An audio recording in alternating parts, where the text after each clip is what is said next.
All right, we're going live. Very good. Welcome, my friends.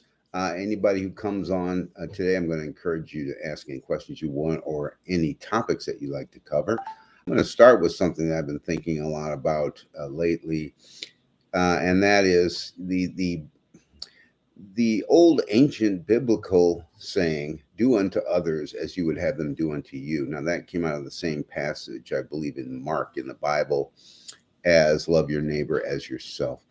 Um, since this covers so much ground, I thought it'd be worth like taking a little time and really looking at it. So we're talking about do unto others. Who? First of all, who are the others we're talking about? Obviously, not just your friends and your family. I would assume that others means everyone, anyone, and this is not contingent on how they do unto you. So, and I think over time, some of these things have been distorted a little bit. Well, if somebody treats me bad, I'm going to treat them bad, and that's obviously not the point of this passage. But the bottom line is it's about everyone, and it's about treating everyone in the way that you would like to be treated. So, how would we all like to be treated? You look at a situation and say you come across somebody who's hostile or somebody who is,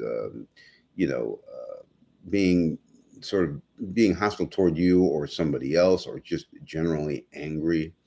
If you think of yourself in that state, and you know that we've all had times where we felt that way, um, you realize that deep down there's some pain there, there's some hurting there, there's some suffering there. How do we deal with people who are suffering? Well, obviously, if somebody's sick, you don't deal with them by poking them and prodding them and making them more uncomfortable than they already are. If somebody has an emotional problem and is angry or has some kind of hostility issue, you don't prod that either. That does not help the situation. And we've all been in situations where somebody has triggered us and we said the wrong thing, and it just created even more havoc. So the bottom line is, I thought about this. I kept visioning these three pillars. And, as humans, we have this innate sense and this innate knowledge that, we are all one and the whole universe is all one. But then we're given bodies and minds, and we have the ability to make decisions and to use our bodies and our minds in a way that is going to be of service and that's going to be a positive force in the universe, right? So think of this do unto others as three pillars. So the first pillar is thinking, because we do have a thinking mind. And so I consider the first pillar of thinking as understanding. And that's where you're really applying your empathy, and you're stopping and you're listening and you're trying to understand not just the situation, but where the pain is in this person. If there is an issue with pain, if is any kind of issue that creates some hostility, really listen and try to discern where that's coming from. That's your thinking mind. And that first pillar is called understanding. So we want to start with our minds, our empathy, and our understanding. The second part of that is very natural. Once you understand somebody, your emotions kick in. And what is your emotion? Well, it's not the hostility that was, put out toward you. It's actually the opposite. If you understand somebody and you've experienced that pain, you understand, you empathize, the immediate emotional response is compassion. And that is the second pillar. So your thinking mind is understanding, your second pillar is compassion. Your third pillar is action. What action do you take? And I think the only appropriate action, when you listen to somebody, you understand their pain and the issues they're going through, you have compassion. The final pillar is kindness, because there is nothing that diffuses or improves or, illuminates the good of a situation than kindness. It turns everything around. And I think if you think about the things as you become more aware and as you grow, and as you gather knowledge and wisdom, one of the things that, and of course none of us know, but one of the things that I hope that we take on to our next existence, whether it's a life or just part of the entire universe, is that we are bringing that kindness that we've developed with us, because it seems to be that is sort of the basis of love. You're taking that on into your next life, into the next existence, and you're also contributing that to the collective in the universe. So it's just a couple things I was thinking about this week. I've never run into any situation, in my life, in a conflict with somebody else, that couldn't be dealt with in that way using those three pillars. And I'd like to encourage you guys to try that when a situation comes up that you feel is like, maybe you don't have, maybe you're triggered and you're not able to, quickly, create that space. And so you're sort of all jittery, and your tendency is going to respond in a negative way. Stop and understand. Take that moment. I watch videos sometimes from Robert Spira. I don't know if you've ever seen his videos, but when somebody asks a question, he doesn't just jump in there and leap to the answer. And he creates space, and sometimes he'll sit there for 30 seconds, and he'll just sit there. And part of that is, and forgive my phone, there's issues going on. And part of that is he wants to be able to impart his wisdom and his knowledge in a way that is going to be understood and received by the questioner.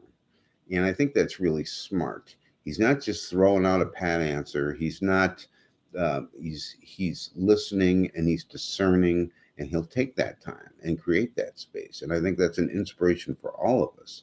A situation comes up that we would normally just jump on. You have to create that space. Take that time, and that time could be used in empathizing, listening. Am I hearing where they're coming from? Do I understand where the pain is coming from? And if I do, and let's face it, we're all human. We experience a lot of the same things over and over again. So it's not like anything's going to come up that you don't understand. Even like abuse. If you haven't been abused, it's not like you can't understand what that would be like. We have that empathy in us, in all of us.